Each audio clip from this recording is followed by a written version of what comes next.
844-236-6010 is our number, as always, on the bright side. If you have questions, comments, success stories you'd like to share, if you just want to contribute to the conversation, we love hearing from you. 844-236-6010 is our number on the bright side. If you want to purchase longevity products, or even better, if you want to start a home-based business, a home-based longevity business, and leverage your understanding of nutrition and help other people understand nutrition and generally make the world a better place, using nutritional supplementation and lifestyle strategies, please call 866-735-2470 or go to brightsideben.com, pharmacistben.com, or criticalhealthnews.com and click on the Join the Team link. Of course, you can also purchase all your favorite longevity products at brightsideben.com, pharmacistben.com, and criticalhealthnews.com. Our number today, 844-236-6010.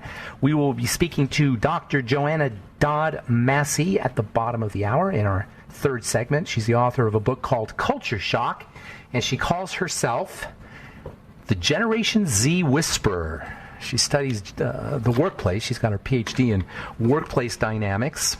And she talks about how, in the book Culture Shock, she discusses how to communicate with Generation Z, as well as the other generations. This is the first time in history where we've had multiple generations all working together. It used to be, I remember when I was growing up, the average life expectancy was like 71, or not even. I think it was like 60, 69 or so. People retired when they were 60. This is the first time in history where you have people in their 70s, even in their 80s and in their 60s, working with people in their 50s and 40s and 30s and 20s. Everybody's working together, and learning how to communicate with each other is really, really important. Learning how to communicate with each other in always is going to be one of the most important ways that we can have a successful and a happy culture, a healthy culture.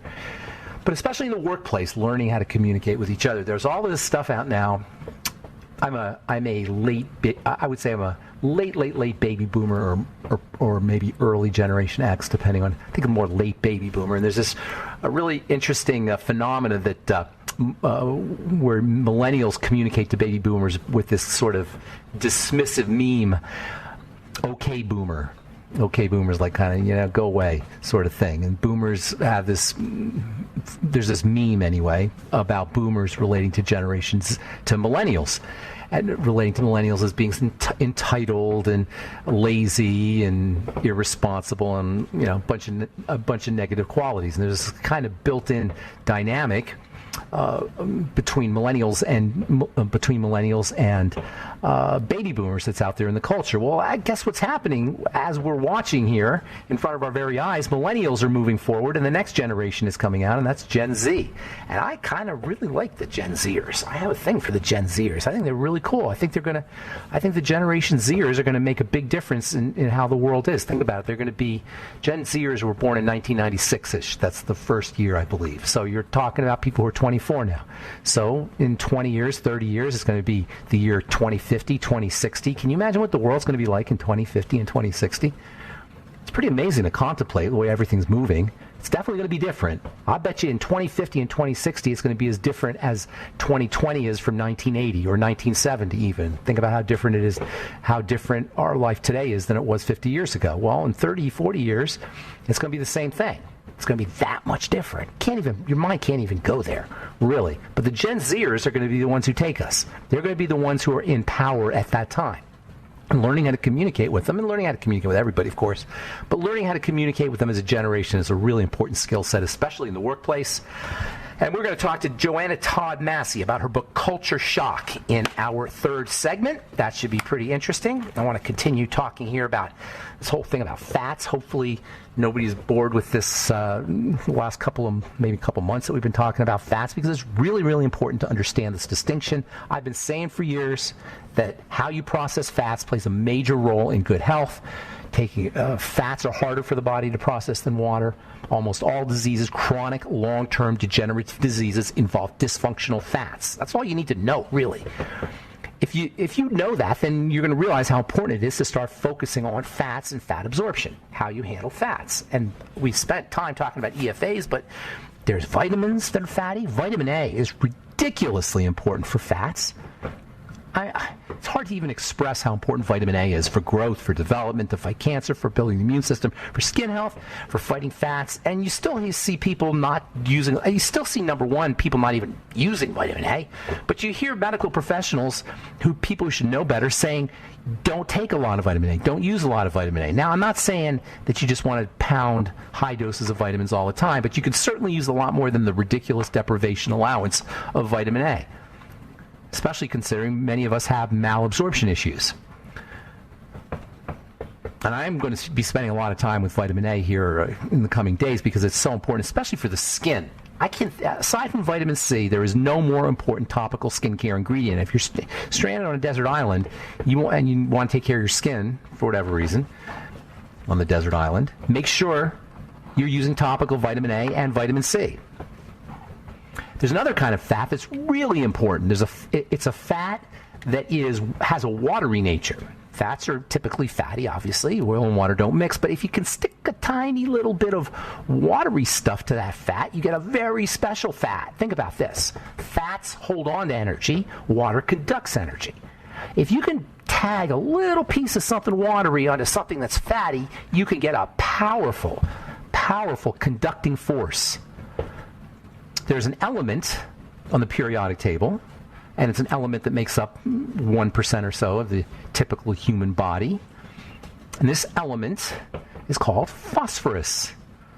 Phosphorus is really, really important.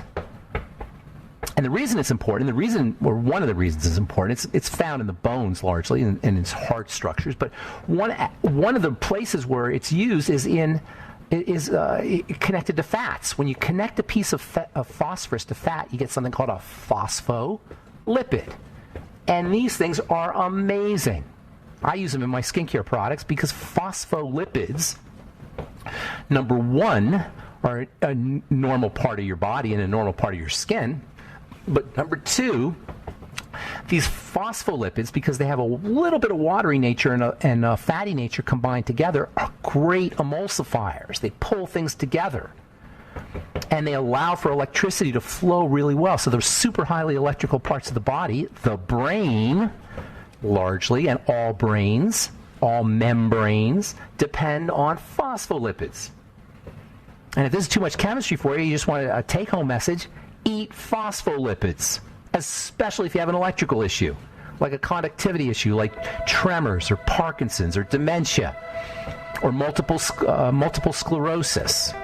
Any kind of movement or electrical issues, eat phospholipids. How do you eat phospholipids? Well, we'll talk about that when we come back from our break. I'm Pharmacist Ben. You're listening to The Bright Side. 844-236-6010 is our number. We'll be back after this.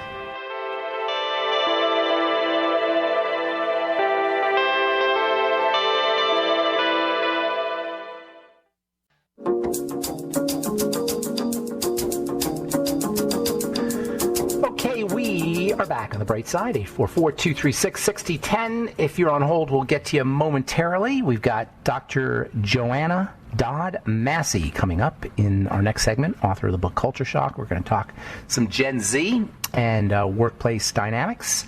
In our next segment, we'll get your calls. This segment, 844-236-6010. So we're talking about lipids, specifically a kind of lipid or fat material, fatty stuff that's got a little piece of phosphorus attached to it, phospholipid. Best source of phospholipids by far is eggs. Eggs.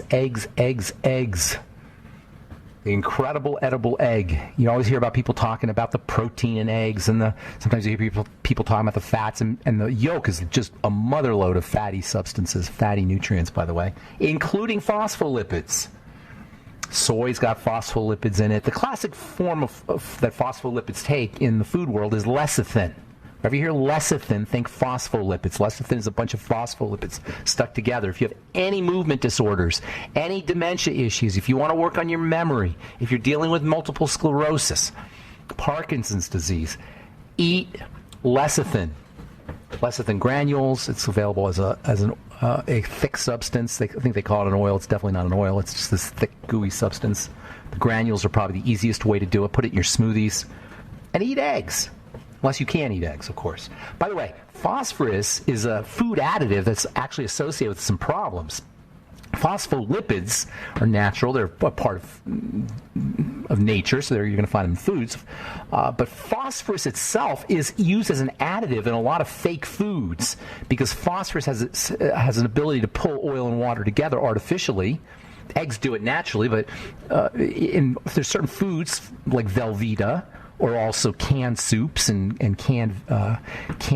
mixed canned stews. Anything that's canned, it's like a blend of things, is probably going to have sodium diphosphate, calcium phosphate, sodium phosphate. And these phosphorus additives are thought to be associated with hyperactivity issues, brain health issues. And in fact, you may start to see these phosphorus additives in the future. You might start to see things like no phosphorus added. It's going to be like the new taboo ingredient. Sodium lauryl phosphate is a taboo ingredient. And if you guys have heard of sodium lauryl phosphate, about 25 years ago or so, sodium lauryl phosphate became a bad guy. Sodium lauryl phosphate is a detergent. Lauryl is a fat. Phosphate is a phosphate. It's kind of like a phospholipid, so it's got a detergent quality, but it's a really high-powered detergent quality, and it can be kind of irritating, and it's used in toothpastes and shampoos, etc. By the way, did you see this article? I just read an article. I hate to digress here, but baby shampoo was used effectively to treat coronavirus. Thought that was interesting, and the reason is because shampoos have surfactants, detergents, emulsifiers, whatever you want to call it, which are very problematic sometimes. Because emulsification is a hard process. If it's natural emulsification, that's one thing. But if it's artificial emulsification, it can disturb oil and water balances. Phospholipids are used in vaccines, by the way. Why would a phospholipid be in a vaccine? Well, when the immune system sees a phospholipid, it thinks membrane. And when it sees an enemy membrane, it gets activated. So phospholipids are put into vaccines as what are called adjuvants. An adjuvant is an extra poison. It's something that really pisses off the immune system, really activates the immune system because the microbial thing, whatever they're vaccinating against, that's usually not enough. Because if it was enough, you'd have a full-blown infection. So they have to modify it, they have to weaken it.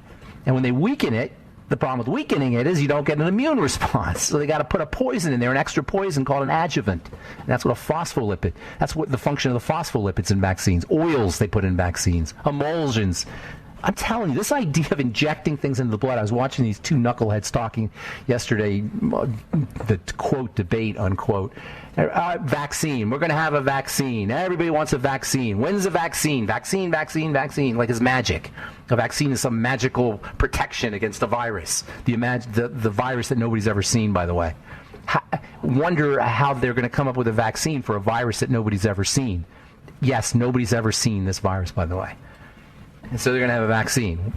Listen, whether you think a vaccine works or doesn't work or it's associated with autism or whatever it is, the fact is you don't stick things into your blood unless you're a numbskull. You don't put things into your blood. Now, if they put drugs into your blood, drugs are purified. So you're in the hospital, you need a drug IV, okay, they're purified. It still sucks, but they're purified. But a vaccine is a concoction. If your medical professional says, oh, there's nothing wrong with vaccines, oh, it's okay, la, la, la, la, la, find another medical professional because it doesn't make any sense to stick an emulsion with adjuvants and poisons, let alone whatever the attacking agent is, right into your bloodstream. Please. Please. All right. 844-236-6010 is our number. We'll continue talking about phospholipids, and I'll tell you about a really sneaky place where they put phospholipids on our next Bright Side episode. Time to hit the phones, 844-236-6010, and let's say good morning to our friend Elaine in Alaska. Good morning, Elaine. Hey, good morning, sir. How are you doing? I'm doing good. What's going on? Pretty good. Good. I have a comment and a question. Yes, ma'am. So last weekend, it was almost like continuing education for me. It was 30 hours of lectures from NVIC, the National Vaccine Information Center. Oh, interesting. National vaccine. Now, it was about vaccines, or it was about what to do with vaccines, or the problems with vaccines? What was it? Yeah, I first heard about, I don't know if you've ever heard of Dr. Joseph Mercola. Oh, yeah, of course. Yeah, so I heard about it. Was this his deal? Was this his deal? I heard about it from his newsletters that I get. So I thought, let me tune in, because I have a lot of patients asking me questions, even though I'm a physical therapist. I should be able to at least give them some direction for information. It was so good. It was so good. Tell me some stuff. Tell me some stuff. One, Dr. Lee, he was talking about, so I have a daughter, a Gen Z daughter at that age of 15, so they're all pushing the, was that called Gardasil? Oh, yeah. Yeah. So that cervical cancer vaccine, so this top researcher said that out of 100,000 people with the vaccine, that will help 17 people live to age 54 or not get cervical cancer by age 54. Wait, out of 100,000? Out of 100,000, 17. Listen to this. Out of 100,000, though, 2,300 people get some kind of autoimmune reaction. One of them being hot. Yeah, that's crazy. I am not with my daughter. So there were lots of guests on there that I don't know if I can somehow give you information and maybe if you could get them. I don't like, it's so political. I don't like getting into the politics of it, but from a strictly chemistry point of view, it just makes no sense to me to stick that kind of stuff into your bloodstream.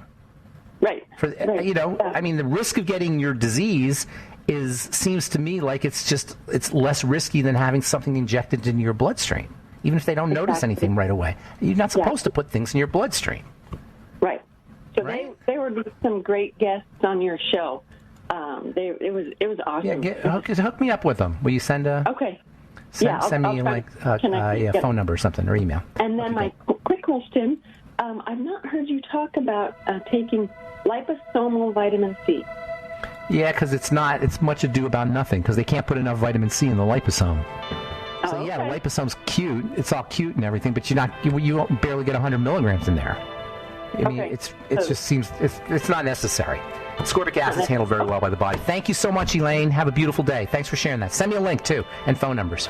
All right, we got Dr. Joanna Dodd Massey coming up next. Her book is Culture Shock. We'll be back on the bright side right after this. Okay, we are back on the bright side. I'm Pharmacist Ben, and thanks for being here. We're on the air Monday through Friday, 8 to 9 Pacific and 10 to 11 Central Time, and 24/7 on the archive page at benfuchsarchives.com. Thank you to Peter in the UK for setting that one up. We also have an archive search engine up at brightsideben.com. Longevity products are available at brightsideben.com and my blog, pharmacistben.com, and also criticalhealthnews.com. We got news stories, blog posts, videos, lots of great health information, and a Join the Team link that you can click on if you want to sign up to join the Brightside Ben team and start a home-based business. Now is a perfect time to do just that. And then also please check out our Truth Skin Health products, all formulated in my compounding pharmacy for healing wounds, preventing scars, for post-surgical trauma and acne and eczema and psoriasis and various skin pathologies. As it turns out, when you heal wounds and when you heal the skin in general, you beautify it, and that's what Truth treatments are all about. They're healing products for beautification, healing skincare products, never any preservatives, fragrances, fillers, waxes, emulsifiers, vegetable oil, silicone, water, preservatives, nothing your skin doesn't need or doesn't want in any of our Truth Skin Health products, all available at truthtreatments.com, and check out our 1,200 plus 4- and 5-star reviews at truthreviewed.com. Well, I am super excited to speak to our guest. Dr. Joanna Dodd Massey is the Generation Z whisperer. I am so fascinated with Gen Z. I believe that they are going to lead us out of some horrible stuff. They're going to be the leaders in the year 2050 and 2060. I'm really looking. I love hanging out with Gen Zers. Now's a very interesting time in history when a bunch of generations are all working together. This has never happened before, and learning for us all to communicate is a very important skill. Please welcome the author of the book Culture Shock to the bright side, Dr. Joanna Dodd Massey, the Generation Z Whisperer. I think that's so cool that you call yourself that. Thank you for being here, Dr. Dodd, Dr. Massey. So we were talking a little bit about the fourth turning, and I love this idea of generational work. I was raised in the 1970s. I don't want to say I was raised. My formative years were the 1970s, and the most formative thing to me that formed my ideas and how I see the world was Watergate. I don't know if that's probably history to you. I think you're much younger than I am. But I learned not to trust authority. And I think that there's seminal events in history that the people who are growing up during that period, it shapes their lives. What do you think about what's going on today, and how's that going to affect the generation that's forming their ideas now? I think you make a very good point, and it's absolutely. Some people say, like, I'm Generation X, by the way, and they say things like, I don't I don't fit into a generation. I don't want to be typecast. I don't want to be, put into some sort of a mold. Stereotyped. Yes, but the reality of it is that we are influenced by the events that happen as we're growing up, as you were saying, in our formative years. And so it absolutely has an impression. And millennials, for example, were just turning 20. They were when September 11th happened. And Gen Z was much younger at that point. They were children. They were infants. And some of them, weren't even born at that point because Gen Z is from 1997 to 2012 are their birth years. And so, but the recession of 2008, that had a massive impact on Generation Z. Because what did they see? They saw mom and dad getting laid off. They saw the banking system basically betraying the U.S. and the economy and causing the collapse. They saw corporate America not being a safe harbor for jobs. And so as a result, as these kids who are now 23 years old at their oldest, as they're coming out of college, what we're seeing, and I've seen it in the workplace now for a couple of years, is that they're not, they'll stay in a corporate job for 6 months, 12 months before they jump. They don't trust. And there's studies been done where they find the type of investing that they're more interested in. They would rather put their money in a piggy bank or a mattress, no kidding, or in a startup than put it in Wall Street. They don't trust institutions. Nope, not at all. Yeah. So it's kind of like the end. Like I learned not to trust government. That the final death knell of trust in the world is when you can't trust anything. And this is like, you think this is like the final not able to trust? There's nothing they can trust except their piggy bank. Exactly. Well, I would say, it's interesting what they're learning.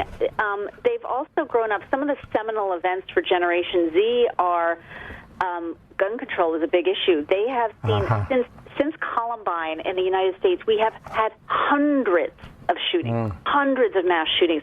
This generation, the American Psychological Association did a study, and it was something 75% of Gen Zers identified mass shootings as a significant source of stress for them. Of course. It was a massive number.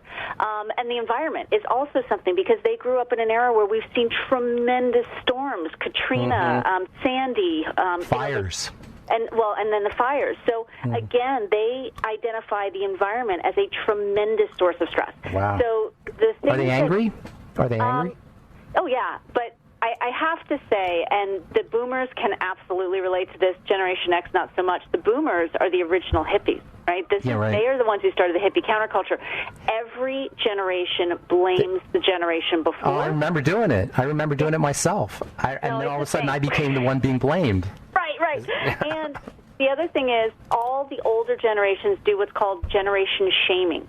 Right? Oh, so wow. we look backward and we shame them. So you know how we've been, great. a lot of people Okay, call boomer. millennials. Yeah, okay, boomer. That okay, boomer is looking ahead. That is definitely like that's good. Isn't that good? Though you gotta love that one. Yeah, that's great. But then the other thing is, look, there's older generations, boomers especially, been looking at millennials for a decade now and calling them entitled. Yeah, right. I make an argument in Culture Shock that they're not entitled at all. We raised them that way. We raised them to have really good work-life balance. How did we raise them? How did we raise them? We basically told them a couple things, and keep in mind, millennials' parents are primarily boomers. Not baby all boomers. Of them, obviously, but that everybody gets a trophy? Everybody gets a trophy? Is that the idea? Everybody gets a trophy because the boomers thought, you know what, I don't want my kid's life to be as hard as my child's. Let them enjoy being a child. And the other prevailing thought, the other parenting thought was like, boomers are workaholics. They're the ones that created the BlackBerry. They were in the C-suite when that technology became available, and they started to work 24/7, 365. And so the boomers basically said to their kids, do as I say, not as I do. Have good work-life boundaries, right? Spend more time with your family. And so what happened was the millennials came into the workforce with that attitude, and the boomers are like, whoa, hold on a second. Oh, wow. That's totally fine if you're my kid, but not when you're my employee. No. Very interesting. And so you can't, Go ahead. I was just going to say, you can't change it, right? That's what we taught them. That's great. So now, if there's this built-in kind of antagonism, slightly anyway, between boomers and millennials, what is the Gen Z? Is there a Gen Z, Gen X antagonism? Interesting interestingly, so Gen X is primarily the responsible. Tell us about Gen X real quick, because that's another fascinating and very underappreciated middle child. They're like the middle child, Gen X. They are the middle child. That's right? their nickname right now. Basically, Gen X, you might remember them, for those who are older or in Gen X, you might remember them as being called the latchkey kids. They were a very tiny generation. They were also called the baby bust. They reality bites? That's what I always think of. That's Gen X, right? Yeah, exactly. That they were, the X, by the way, in Gen X stands for unidentifiable. It's like X Factor, that's great. X-Files. How middle child can you get? That's awesome. Oh, and so what happened is the reason they're called the middle child is because they're this tiny generation and they were taught to... Is it small? Is it like in numbers? Oh, yeah. At their height, they were like, I think 55 million. Hang on quick. We got to take a break. This is very fascinating. We'll continue when we come back. I want to talk about Gen X and then also this relationship between Gen X and Gen Z. We've got Dr. Joanna Dodd Massey on the bright side. Her book is Culture Shock. We'll be back with more of Dr. Massey and generational theory, I guess you would call it, on the bright side right after this.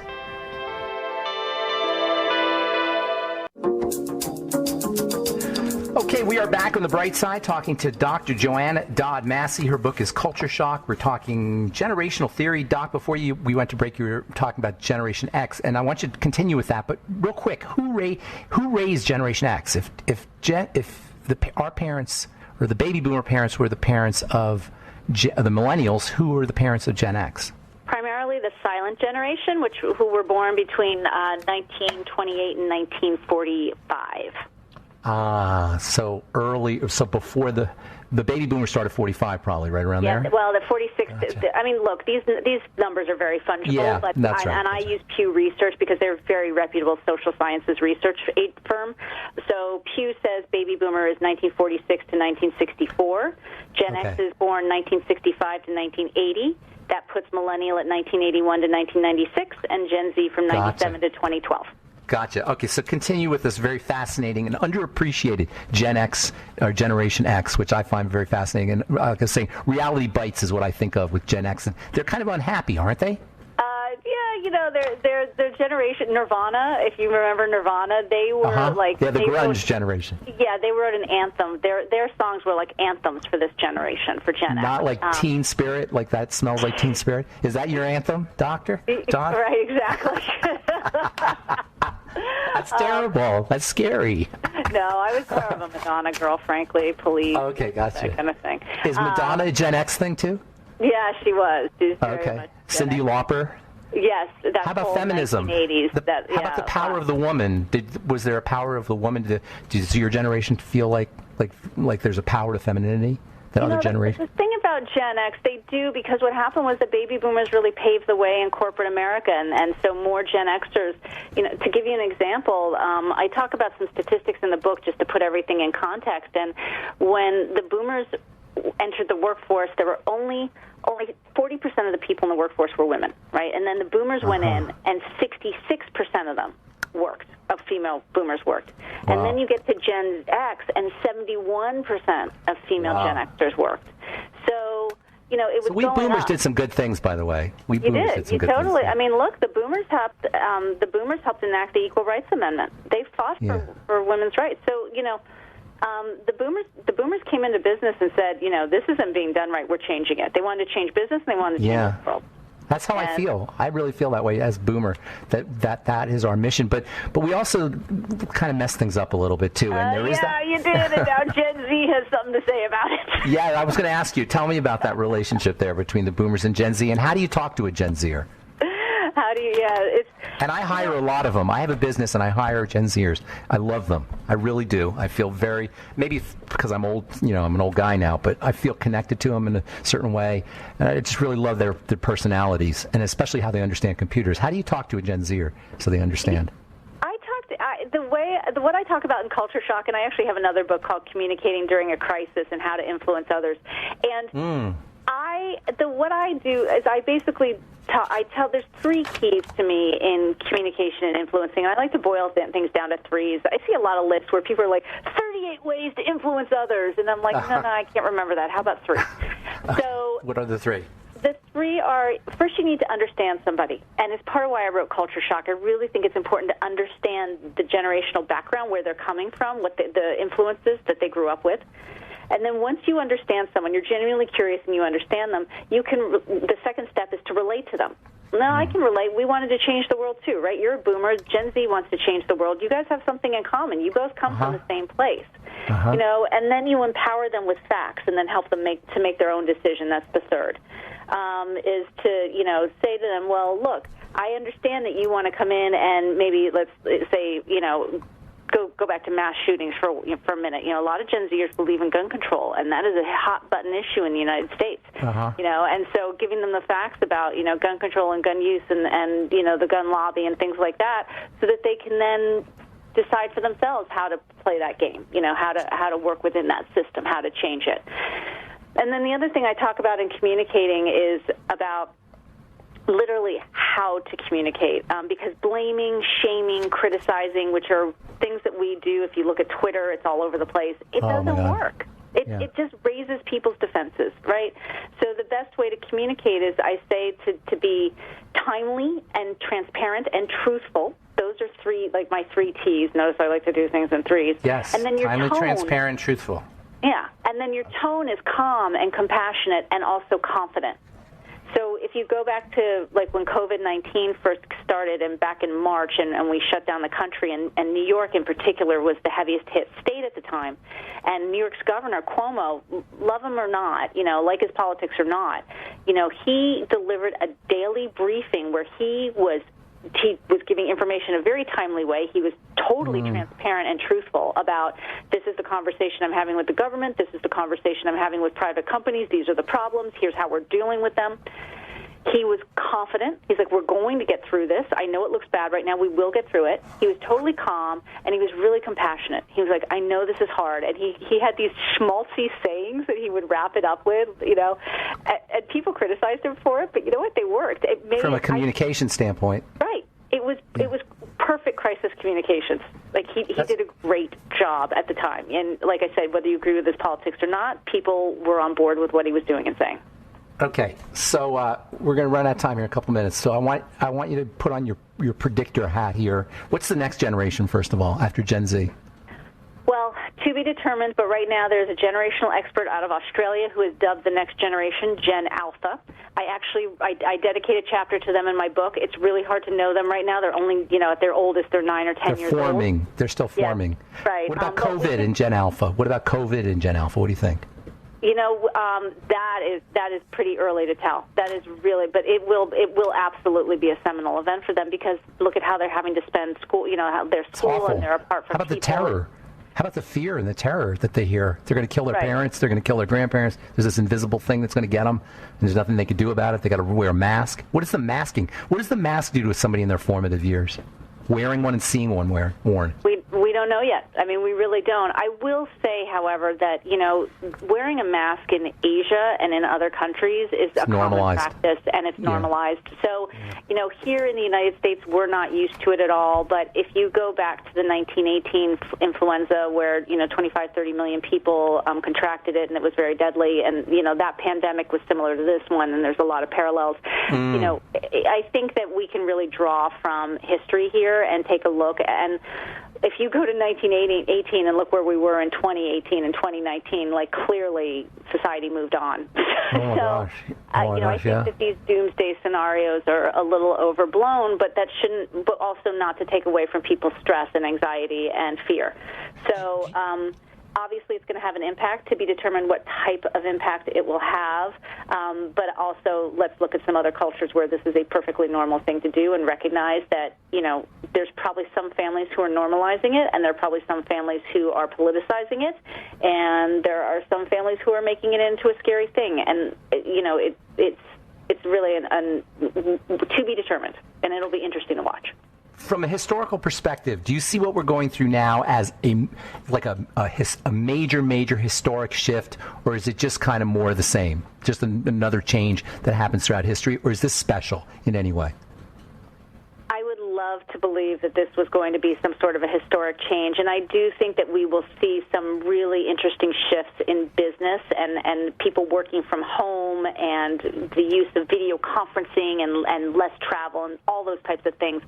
But do I think that this is going to fundamentally change humanity? No, I don't. Mm-hmm. And the reason I don't is because I, as a psychologist, as someone who studied psychology, I do a lot of work talking about the amygdala and neuroscience. And human beings are hardwired to resist change, and we are hardwired to bring to us that which is familiar, comfortable, and similar, which, by the way, is why we have so much racism and unconscious, it's where unconscious bias lives. So I think that, we are going to see some changes, but I don't think we're going to see massive changes. And I go back to the 1918 pandemic. And look where we were in 2020 when this hit. So, society had really evolved and changed, but not all due to a pandemic, due to, natural movement forward that all societies go through. Evolution. Yep, exactly. Well, your work is so fascinating, Dr. Joanna Dodd Massey. Thank you so much for coming on The Bright Side. Appreciate it. The book is, your book Culture Shock is what I'm reading now, but you just mentioned another book you have that sounds very intriguing. What's that called? Communicating During a Crisis. It's about how to influence others when the stakes are high. But the truth is, both of these books have a business title, and they are more than that. Self-help books. Yeah. Culture Shock is much more than that. It's a great book. I'm reading it now. Thank you. Thank you so much for being on The Bright Side. What's your website, real quick? It's my company, JDMA, so JD Massey Associates, so it's jdmainc.com, and you can sign up there for newsletters and take a look at my blog and contact me if you need awesome. Help. Thank you so much, Dr. Massey. The book Culture Shock. I'm Pharmacist Ben. Thanks for listening to The Bright Side. Have a wonderful, beautiful, awesome, spectacular day. We'll talk to y'all later, folks. Bye for now.